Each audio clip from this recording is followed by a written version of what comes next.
नमस्कार दोस्तों, मैं रक्षित आपका इस वीडियो में स्वागत करता हूं। दोस्तों, ये मेरा एजुकेशनल वीडियो है। आई होप ये वीडियो आपको अच्छा लगेगा।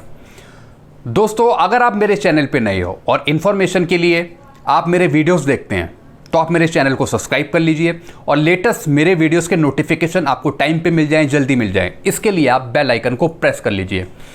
दोस्तों, आज का जो मेरा वीडियो है ये काफ़ी इन्फॉर्मेटिव है, इसलिए बिल्कुल ध्यान से समझिएगा। आज मैं आपको वीडियो में बताने वाला हूं कि जब आपका फैमिली पेंशन केस डिपार्टमेंट की तरफ से प्रोसेस किया जाता है तो कैसे किया जाता है, क्या क्या डिपार्टमेंट वाले उसमें लिखते हैं, क्या क्या उसमें चीज़ें मेंशन करते हैं आपके फैमिली पेंशन केस में, और बाद में आपको फैमिली पेंशन मिलती है। तो डिपार्टमेंट वाले किस तरीके से प्रोसेस करते हैं फैमिली पेंशन केस को अगर किसी गवर्नमेंट एम्प्लॉय की इन सर्विस डेथ हो गई है। तो जैसा कि आप जानते हैं कि अगर किसी गवर्नमेंट एम्प्लॉय की इन सर्विस डेथ हो गई तो सारी चीज़ें जो हैं जो पे होती हैं वो होती हैं फैमिली मेंबर्स को। तो कैसे डिपार्टमेंट इसे प्रोसेस करता है ये आज मैं आपको लाइव लैपटॉप में बताऊंगा। तो चलिए लैपटॉप की तरफ, मैं आपको बताता हूं कैसे डिपार्टमेंट की तरफ से फैमिली पेंशन केस को प्रोसेस किया जाता है। चलिए लैपटॉप की तरफ। दोस्तों, मैं लैपटॉप की तरफ आ गया हूं और मैं आपको बताने वाला हूं कैसे हम फैमिली पेंशन केस बनाते हैं। तो सबसे पहले हम सब्जेक्ट लिखते हैं, विषय लिखते हैं। तो उसमें हम लिखते हैं श्रीमती एस मनिकम, पत्नी स्वर्गीय श्री आर सुब्रमण्यम, इनका डेजिग्नेशन एमटीएस। कौन से इंस्टीट्यूट के हैं ये? कोयम्बटूर के हैं। जो एम्प्लॉय था उसका नाम था श्री आर सुब्रमण्यम, जिनकी इन सर्विस डेथ हो गई, जॉब में रहते हुए डेथ हो गई। यानी अब जो फैमिली पेंशन मिलेगी वो मिलेगी इनकी पत्नी को, श्रीमती एस मनिकम को। तो उनकी फैमिली पेंशन से रिलेटेड केस जो है वो हमारे पास आया है कोयम्बटूर से। उसके बाद हम इसमें लिखते हैं कि इस पत्र के माध्यम से हमें ये केस फाइनल करना है, हमें ये केस बनाना है। तो ये उनका पत्र नंबर है, उनका लेटर आया हमारे पास कोयम्बटूर से कि हम ये केस सबमिट कर रहे हैं मनिकम का, इनकी पत्नी का, और आप उसे फाइनल करिए। तो ये हम लिखते हैं इसमें। तो हमें उनकी डिटेल लिखनी होती है जो मर गया है। तो स्वर्गीय श्री आर सुब्रमण्यम की हम जन्म तिथि, नियुक्ति की तिथि, मृत्यु की तिथि, पेंशन जब स्टार्ट होगी तो उसकी तिथि हम यहाँ पे मेंशन कर देते हैं। दोस्तों, जब फैमिली पेंशन स्टार्ट होती है तो वो होती है डेट ऑफ डेथ के अगले दिन से। यानी अगर मृत्यु की तिथि 14/2 है तो पेंशन, फैमिली पेंशन मिलेगी 15/2 से, उसके अगले दिन से। उसके बाद इनकी सेवा की अवधि लिखते हैं। जो ये वाला कॉलम है ये है पेंशन और अन्य सेवानिवृत्त लाभों को लेने के लिए, ये पूरा कॉलम, जो उससे भी नीचे मैं आपको बताऊंगा। तो सबसे पहले सेवा की अवधि, कितने उन्होंने साल की सर्विस करी। दोस्तों, 24 वर्ष 3 महीने और 14 दिन इनकी टोटल थी, लेकिन ये कुछ दिन विदाउट पे लीव भी रहे थे। तो छुट्टियों का पैसा जो इन्होंने ली वो हमने काट लिया है। तो 3 वर्ष 8 महीने 20 दिन ये हमने काट लिया। तो टोटल इनकी जो क्वालिफाइड सर्विस, जो इनकी टोटल सर्विस काउंट हुई वो हुई 20 साल 6 महीने 24 दिन। तो ये हमने ले लिया। उसके बाद लास्ट पे सर्टिफिकेट 14/2/2020 के अनुसार, यानी इनकी डेथ हुई 14/2/2020 को, ये आप देख रहे हैं। तो उस टाइम जब इन्हें लास्ट सैलरी मिली, लास्ट पे सर्टिफिकेट मिला, तो उनका उस समय बेसिक पे था 33,000। तो ये पे मैट्रिक्स के अनुसार 7 CPC के अनुसार थर्ड लेवल में आते हैं, 21,700 से 6,900 के बीच में। उसके बाद यहाँ पे हम डेथ ग्रेजुटी कैलकुलेट करते हैं।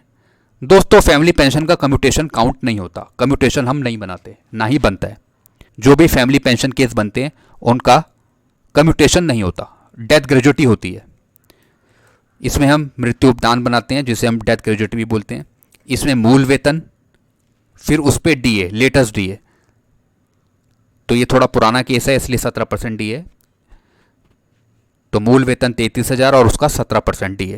तो ये हो गया 5610, 38,610 टोटल आ गया।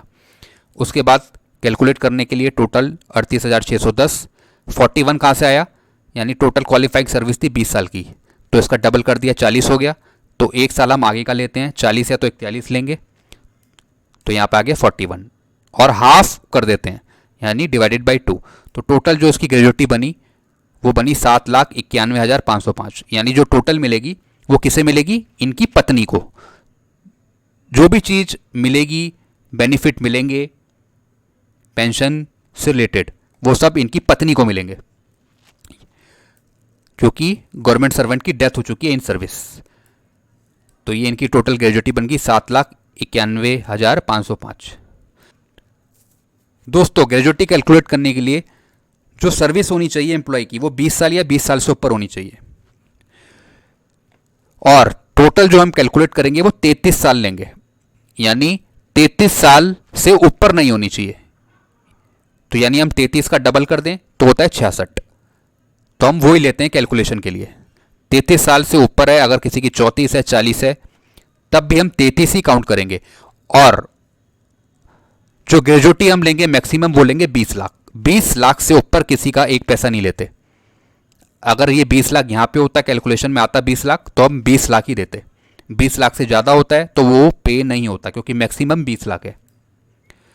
चलिए आगे चलते हैं। फिर होती है पारिवारिक पेंशन, फैमिली पेंशन कैलकुलेशन, यानी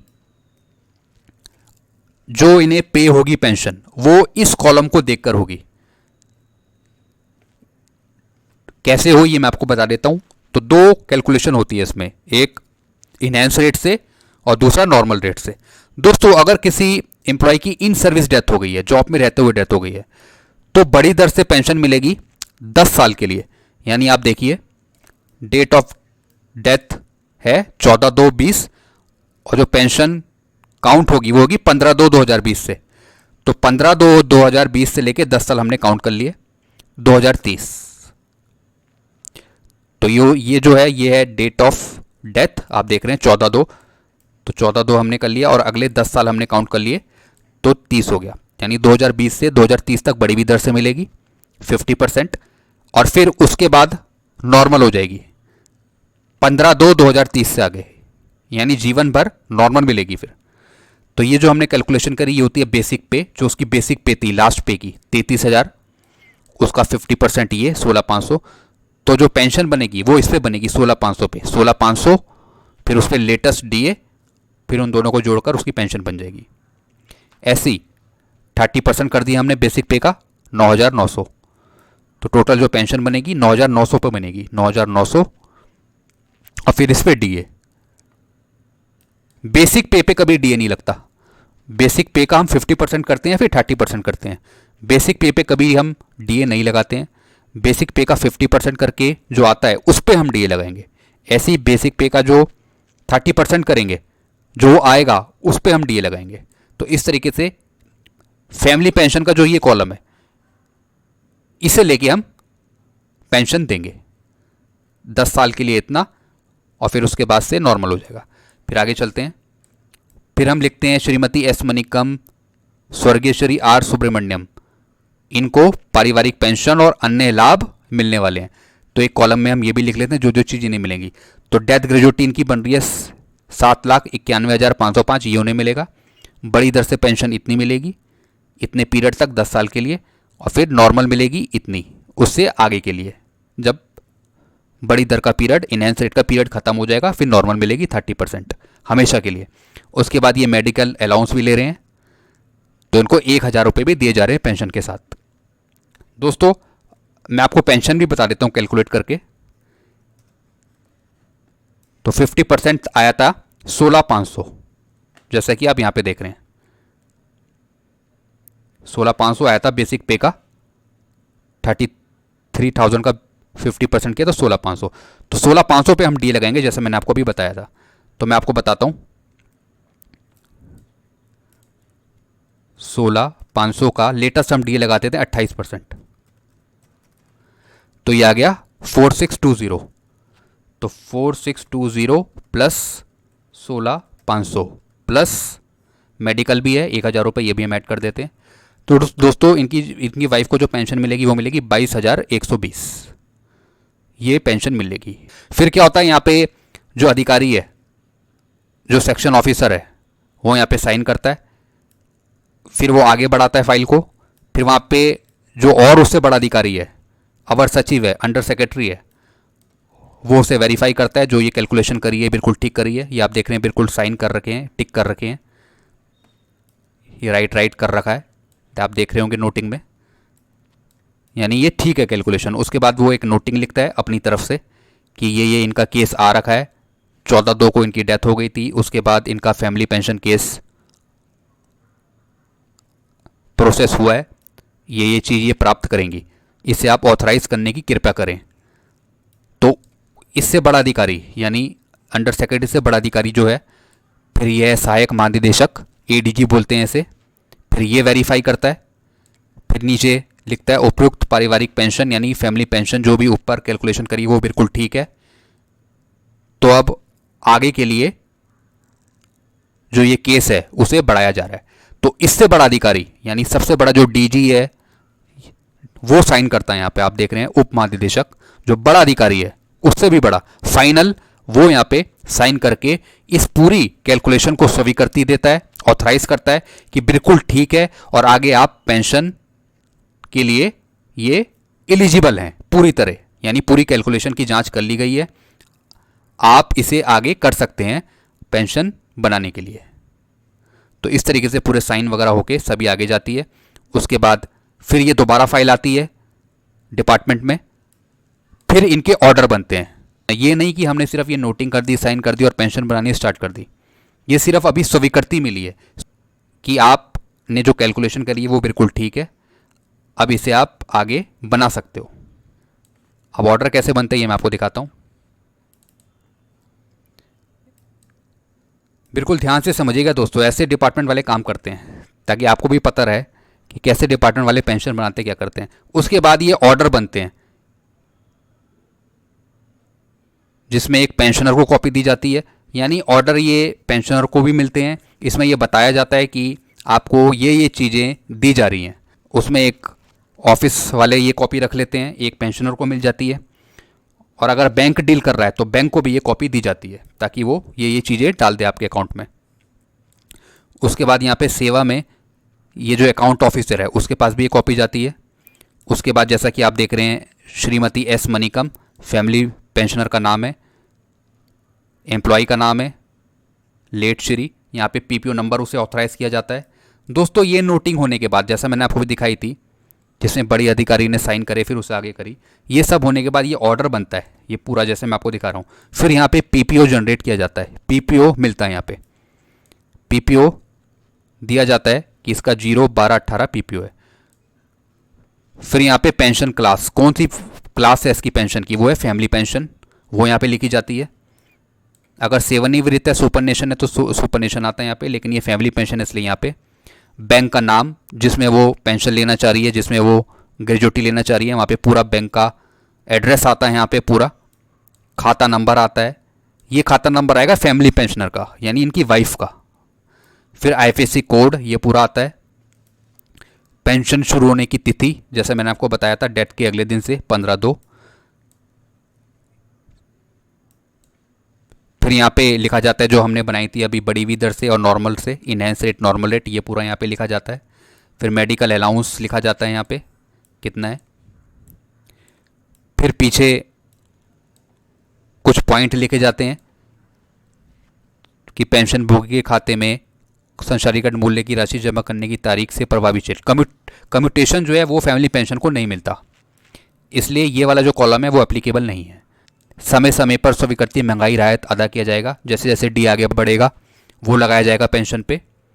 और सभी भुगतान आदेश यानी जो ऑर्डर हैं इसको सही ढंग से स्वीकृत करेंगे।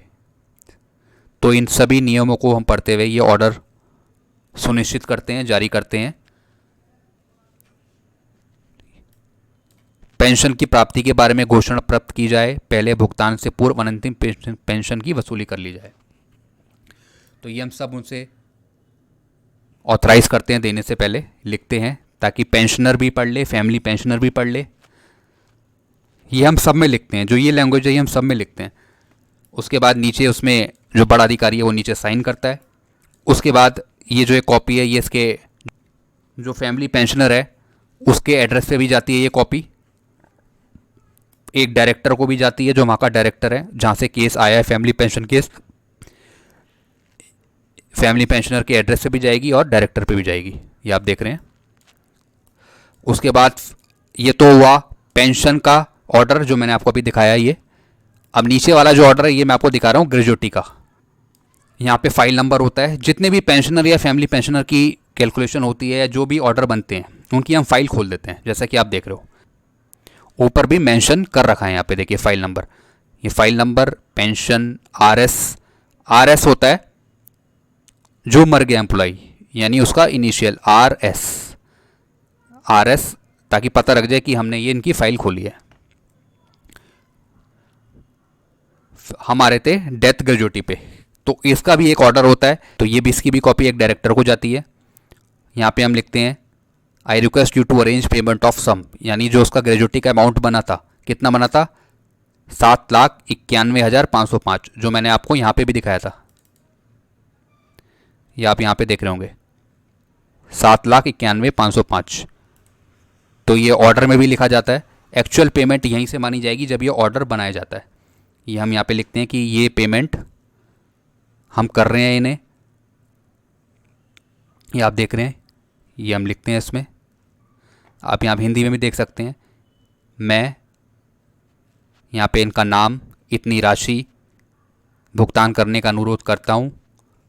पेंशन विभाग की तरफ से ये ऑर्डर होता है कि हम इन्हें इतनी राशि भुगतान करने जा रहे हैं। उसके बाद यहाँ पे डेट ऑफ बर्थ, यहाँ पे डेट ऑफ बर्थ आती है फैमिली पेंशनर की, यानी जिन्हें हम ग्रेजुएटी या फिर पेंशन देंगे। यहाँ पे उनकी डेट ऑफ बर्थ, इनके पति का नाम जिनकी डेथ हो गई है आप देख रहे हैं, और यहाँ पे आइडेंटिफिकेशन मार्क ये आएगा फैमिली पेंशनर का, यानी पत्नी की अगर कोई भी आइडेंटिफिकेशन मार्क है तो यहाँ पे वो बताएंगे, लिखेंगी अपने पेंशन पेपर में। फिर हम वहाँ से देख के हम यहाँ पे लिखते हैं, पेंशन पेपर में उन्होंने लिखे होंगे ये, तो वहाँ से देख के हमने यहाँ लिखे हैं। उसके बाद इनकी हाइट, ये पत्नी की हाइट है, एम्प्लॉय की नहीं है, क्योंकि एम्प्लॉय की तो डेथ हो चुकी है, तो आप देख रहे हैं यहाँ पे। फिर the gratuity is debitable to pension account, यानी जो भी ग्रेजुएटी का जो पैसा है वो पेंशन अकाउंट के खाते से जाएगा। यही है, ये हम लिखते हैं ताकि डायरेक्टर भी पढ़ ले, जो पेंशनर है या फिर फैमिली पेंशनर है वो भी सही से पढ़ ले। तो ये हम सब लिखते हैं। जैसे ही पेंशन भोगी ग्रेजुएटी की राशि का भुगतान किया जाता है, भुगतान की तारीख कृपया इस कार्यालय को सूचित की जानी चाहिए। तो वो जब ये ग्रेजुएटी पे कर दी जाती है तो उसके बाद उसको एक लेटर हमारे पास भी आता है, DCRG का 10% रोका जा सकता है जहाँ नियमानुसार हो। कई डिपार्टमेंट वाले पूरी DCRG या फिर ग्रेजुएटी पे नहीं करते, 10% उसका रोक लेते हैं, बाद में वो धीरे धीरे करके देते हैं। तो इस तरीके से भी ये पे होती है। तो हम ये सब ये वेरीफाई करते हैं। उसके बाद यहाँ पे फिर नीचे साइन होते हैं बड़ी अधिकारी के, वो यहाँ नीचे साइन करता है, फिर ऑथराइज़ करता है। इसके साथ ऑर्डर के साथ हम सर्विस बुक, लीव अकाउंट सब दे देते हैं, और एक PPO का पूरा जो सेट है वो भी हम पेंशनर को दे देते हैं। एक अपने पास रखते हैं और एक पेंशनर को दे देते हैं इन ऑर्डर के साथ। उसके बाद एक कॉपी जो फैमिली पेंशनर है उनके पास भी जाती है, उनके एड्रेस पे, ये आप देख रहे हैं। और नीचे फिर साइन करते हैं एक बड़ा अधिकारी। दोस्तों इस तरीके से ये ऑर्डर बनते हैं। ऑर्डर जब बन जाते हैं उसके बाद फिर हम क्या करते हैं दोस्तों, उसके बाद जब ये ऑर्डर सुनिश्चित हो जाते हैं, पूरे ऑथराइज हो जाते हैं, उसके बाद फिर हम एक्सेल में आते हैं और फिर हम पेंशन देने का काम करते हैं। उनकी पेंशन एक्सेल में फीड कर देते हैं कि कितनी बनेगी। अब देखिए ये है सुब्रमण्यम, R सुब्रमण्यम, ये तो एम्प्लॉय था, और वाइफ थी इनकी S मनिकम। तो आप देखिए यहाँ इस कॉलम को देखिए आप, यहाँ पे हम इनका नाम, इनका designation, institute, Aadhaar number, PAN number, date of appointment, date of birth, pension की स्टार्ट डेट, बेसिक कितनी है देखिए आप दोस्तों, ये आप देख रहे हैं बेसिक पे 16,500, और कम्यूटेशन जैसा मैंने आपको बताया फैमिली पेंशन का नहीं कटता, ना ही दिया जाता है। उसके बाद जो मैंने आपको कैलकुलेट करके बताई थी, कितनी बताई थी, वो मैंने 28% पे कैलकुलेट करके बताई थी थोड़ी देर पहले, और जो इन्होंने कैलकुलेशन की है वो करिए 17% पे। तो मैंने 28 पे कैलकुलेट कर दी क्योंकि आगे 28% ही DA होगा, तो इन्होंने कैलकुलेट करी 17% पे। तो इनकी जो टोटल पेंशन बनेगी वो इससे ज़्यादा बनेगी, क्योंकि इन्होंने 17 पे कर रखी है और मैंने 28 पे। तो 16,500 इनकी बेसिक थी, इसका 17% किया तो आ गया 2805। मेडिकल का भी 1,000 रुपये ले रहे हैं, तो टोटल पेंशन मिल गई 20,305। तो मैंने 28 पे कैलकुलेट करेगी तो ज़्यादा बनेगी, तो इस तरीके से कैलकुलेट करते हैं। फिर name of the family pension Shri S Prabhakar, यानी इनके बेटे का नाम है श्री एस प्रभाकर, उसकी डेट ऑफ बर्थ आती है यहाँ पे दोस्तों। फिर हम इनके बेटा या फिर कुछ भी बेटी वगैरह हो तो उसका भी नाम यहाँ पे डाल देते हैं। हमने डाल दिया बेटे का नाम एस प्रभाकर, उसकी डेट ऑफ बर्थ डाल दी। उसके बाद इनहेंस हमने पीरियड लिख दिया कि 16,500 मिलेगी 2030 तक और नॉर्मल मिलेगी उससे आगे डेट की 9,900।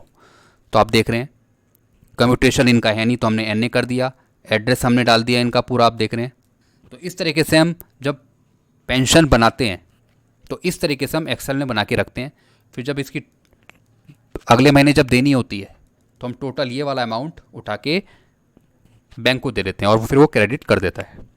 तो इस तरीके से आपने देखा कि फैमिली पेंशन कैसे ऑथराइज करी जाती है हमारे डिपार्टमेंट से। तो इसके रिगार्डिंग आपको कुछ पूछना हो तो डायरेक्ट आप मेरे को कमेंट कर सकते हैं। वीडियो अच्छा लगता है तो वीडियो को लाइक करें और चैनल को आप सब्सक्राइब कर सकते हैं। इससे रिलेटेड कुछ पूछना हो तो डायरेक्ट आप मेरे को कमेंट करें या डायरेक्ट कॉल्स कर सकते हैं। Thank you very much. खुश रहिए, मुस्कुराते रहिए।